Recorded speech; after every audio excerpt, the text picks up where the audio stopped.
Welcome back. Today, payments, more specifically Visa and the payments industry. Have you ever wondered what happens when you swipe your card?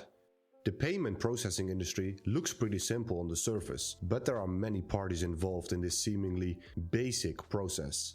You might think you know how credit cards and transactions work, but there's a lot more going on behind the scenes. So if you're curious about Visa and how your money moves around the world, we'll break it down into simple, digestible bits, making sure even the most complex concepts are easy to follow. Let's talk payments.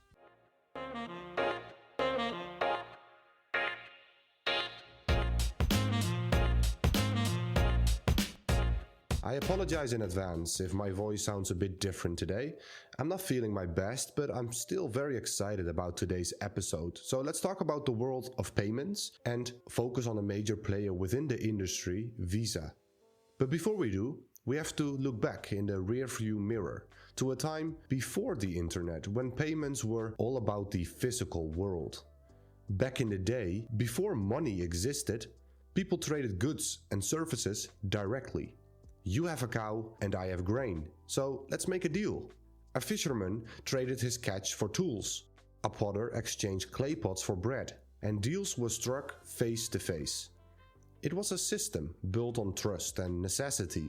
It wasn't perfect, but it worked at the time, and it came with its own set of challenges. For example, it's hard to agree on value. Is my cow worth 50 sacks of grain or 100? It's also very inconvenient to carry 50 sacks of grain to trade a cow. To solve the inefficiencies of barter, people invented money as a standard way to exchange value. And the first currencies were anything from shells to beads to precious metals. Then someone came up with an idea. Let's leap forward to ancient Rome. Coins are everywhere, but coins came with their own list of problems. They could get stolen. They were heavy and also not the most convenient. Enter paper money.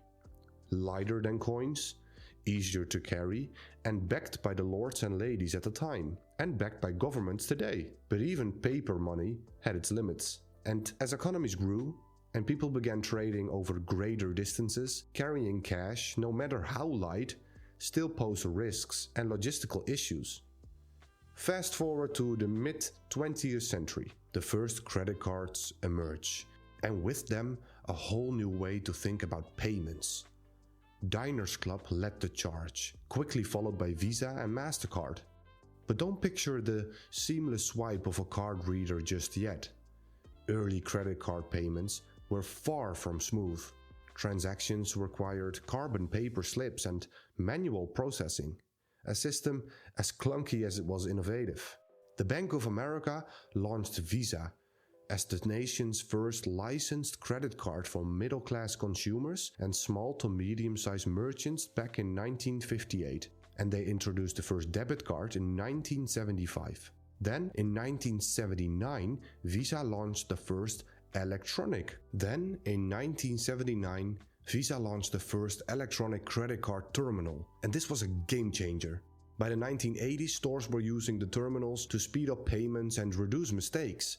Companies like Verifone and Ingenico created the machines that connected stores to banks through phone lines, cutting edge at the time. Still, payments were very much tied to the physical world. But all of that was about to change with the rise of the internet. Enter the age of the internet, and suddenly the rules of the game changed. In the mid-90s, businesses started popping up online and they needed a way to accept payments online. That's when we got payment gateways. Online versions of the card terminals used in stores. Companies like Authorize.net and CyberSource led the charge, helping businesses connect with banks in this new virtual online world. And these gateways were crucial in bridging the gap between old-school banking systems and the faster-paced demands of the internet. And then came e-commerce. Amazon and eBay hit the scenes in the 90s and online shopping took off. Payment systems had to evolve fast to keep up. Gateways adapted to handle huge volumes of transactions while also dealing with new challenges like fraud and encryption. Today, payments have gone even further. It's not just about online or in-store anymore, it's about everywhere. We're in the age of the omni-channel payments, where businesses must offer every possible way to pay. Contactless cards are a must. Being able to pay with QR codes or digital wallets like Google Pay or Apple Pay. And in some places, cashless systems are becoming the norm. The key here is simplicity. Behind the scenes, payments are super complicated, but for customers, it needs to feel easy, convenient, whether they're swiping a card at a store, tapping their phone, or buying something with one click online. Now let's head on over to Visa. Visa isn't a bank. Visa doesn't profit from credit card interest fees. That's the job of the banks that issue the cards. These banks, like Bank of America, Wells Fargo, or local institutions, are the ones that lend money, taking on the associated risks. And although the credit cards carry the Visa logo, they are the bank's cards, with Visa simply acting as the network that connects the system. And Visa operates on a four-party model. It involves you, the customer, your bank, which issued the card most of the time, the merchant, where you make your purchase, and Visa, the network that connects them all. Think of the Visa network as you would any other network. A phone network transmits voice via radio waves. The internet transmits information, and Visa transmits, you guessed it, money. And whenever you swipe your card, Visa makes sure that the payment flows seamlessly from the buyer's bank to the seller's bank. And for this service, Visa charges a small fee, not to the consumers directly, but to the merchants and the banks involved. And these fees, known as the merchant discount rate or MDR, are typically around 1 to 2% of the total transaction value, and they consist of three key components: the interchange fee, the network fee, and the processing fee. The interchange fee is paid by merchants to the issuing bank. The network fee is paid to Visa for using the infrastructure. And finally is the so-called processing fee, and this is paid to the acquiring bank that processed the payment. These are often used by the acquiring bank and technology provider. Think JP Morgan, Adyen, Stripe, or WorldPay.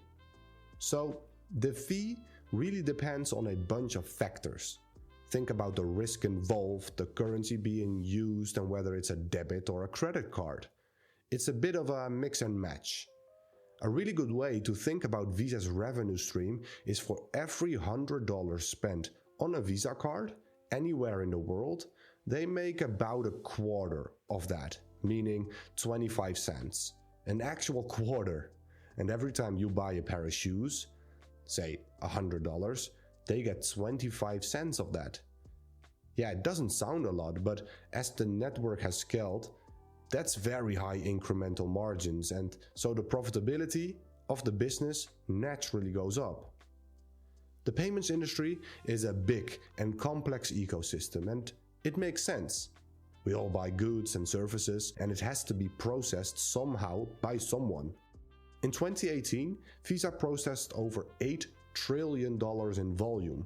Today, fiscal year 2024, a staggering $13.5 trillion. A sum so large it's difficult to wrap your head around. To give you a sense of how large that actually is, were you to divide that by the world's population, each person on Earth would receive almost $1,700.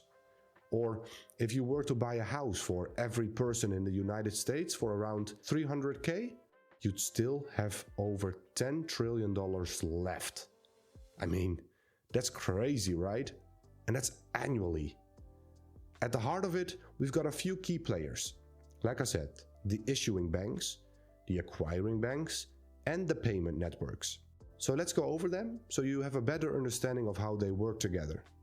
First up, we have the issuing banks, also known as card issuers. And they are the banks or financial institutions that give you that shiny credit card you love to use.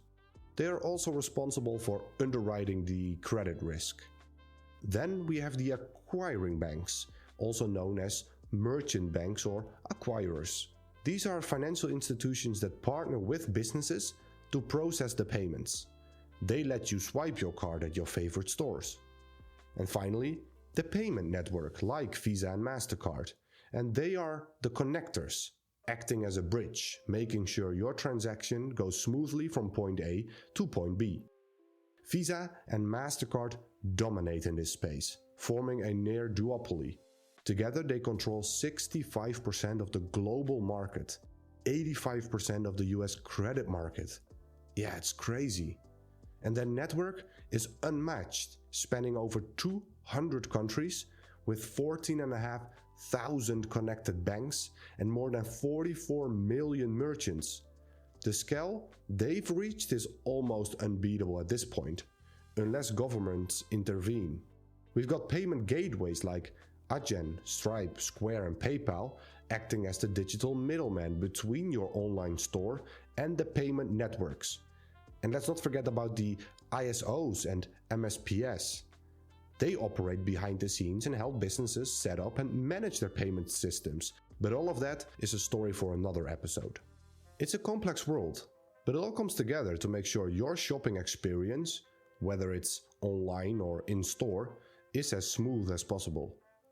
Now, let's go back to Visa, more specifically Visa's size. Not just economies of scale help Visa stand out, that's the obvious one. Two other factors or advantages stand out. The first being global network effects. We've done a full deep dive into network effects for our premium members, explaining everything in detail if you're interested. But in essence, a double-sided global network effect is the strongest of all network effects. And the more people and merchants using Visa, the more valuable the network becomes. And this creates a cycle that attracts even more participants. And if the flywheel keeps going, it's incredibly hard to beat. So, as a business, the reason it's so profitable is because it's a primarily fixed cost business. And once you've got that infrastructure all in place, each incremental transaction that's flowing through the ecosystem comes in at extremely high incremental margins. Because it's just this massive capacity network. And so Visa's profitability has gone up dramatically for that reason. The other advantage they have is high barriers to entry. Not just any barrier, but perhaps some of the highest barriers to entry out there. I mean, trying to compete with Visa and MasterCard is like trying to climb Mount Everest in flip-flops. The investment needed, the regulations, the knowledge needed, the partnerships, it's a very difficult task. And that's why most companies choose to work with Visa rather than against it. And as we discussed in our premium fundamental analysis, there are risks like emerging competition that use counter-positioning, think digital wallets, cryptocurrencies, or even government-led payment initiatives, but they all still rely on Visa's network for the critical infrastructure. But perhaps you're wondering if there's a way to ditch Visa and MasterCard altogether. Well, there's kind of a gray area. We've got options like account-to-account payments, where you move money directly between bank accounts, or governments are also getting in on the act with initiatives like FedNow in the US and Wero in Europe, and they're building their own payment networks to shake things up, but it hasn't really paid off so far. You also have financial tech companies like Venmo and Cash App, initially sought to operate outside the established networks. However, many of these players have found it advantageous to collaborate with Visa and MasterCard, either partially or fully integrating them into their own systems. Even Apple Pay, despite its popularity, utilizes the underlying infrastructure of these networks. Visa was set up to be dominant. They started actually as an association of thousands of banks across the United States. So all of these banks came together and established Visa to have this national credit card. But of course they had a dominant position because it was virtually all the banks. There are still Class B shares of Visa stock which are actually still owned by those original banks. The truth is, none of these alternatives have quite reached critical mass yet. So Visa and MasterCard still reign supreme. Before we continue and I give you the conclusion and key takeaways from this episode, we'd like to quickly promote ourselves. We, the Dutch investors, give you a brand new deep dive into an interesting company every single week. And if you decide to join TDI Premium, you'll gain instant access to over 35 fundamental reports such as Caring, Duolingo, Dino Polska, Evolution AB, ASML, and many more. You'll also gain instant access to our personal portfolios, updated in real time and available 24/7. But that's not all. You'll also get access to exclusive articles, industry reports, and everything we have coming up in our pipeline. We don't like to promote ourselves because we believe our quality and quantity speaks for itself, but we'd be more than happy to welcome you. Head on over to thedutchinvestors.com and let's get back to the episode. So, what did we learn today? Well, today we took a deep dive into the worlds of payments, we looked at the history and discovered why Visa is the king of the castle for now. We learned that Visa isn't actually a bank, but rather the network that connects banks and merchants, making sure your money flows smoothly when you swipe your credit card. And like any business, Visa charges a fee for those services. And every time you swipe your card, a small fee is charged to the merchant. Visa's global network effect and extremely high barriers to entry make it one of a kind. It's almost unimaginable to think Visa or MasterCard could be gone in 10 years from now. And to be fair, the stock market recognized this, which is why Visa is almost always pretty expensive on a valuation basis. But it has been deserving so far. But Visa's value proposition is just too good to ignore for many businesses. Work with us and gain instant access to a network of 3 billion cardholders, 14,500 banks, and 44 million merchants across more than 200 countries. For businesses, a payment network like Visa or MasterCard is a must-have. So, there you have it. Visa, the silent giant that powers the global economy. From your cup of coffee to your golden earring. Visa and MasterCard are here to stay for now. If you want the full fundamental analysis of Visa, head on over to thedutchinvestors.com. Don't forget to follow and help us out by giving us a 5-star review. Until next time, stay curious, keep learning, and happy investing.